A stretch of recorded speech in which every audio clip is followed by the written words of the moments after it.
Hey there guys, what is up? In this video, we are going to go over how you can set up a pickup time on Uber, or pretty much how to schedule a trip on Uber. Now, if you want to schedule a trip, but you are not going to go immediately, for example, it's in the morning and you are going to go out for lunch, it's quite simple. All you need to do is, of course, you need to be opening your Uber app. And once you are here, if you look at the top option, it says enter pickup location. This is pretty much where you just book your trip. So enter pickup point, and then enter your drop off point right here.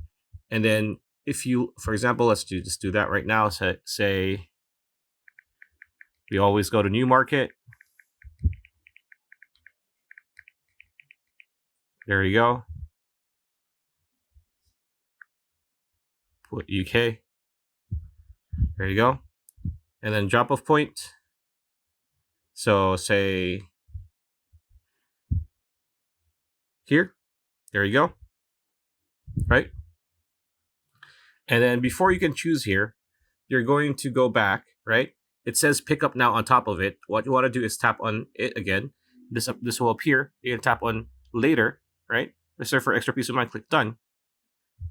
And then just choose who is for, if it's for you or for other people on your contacts.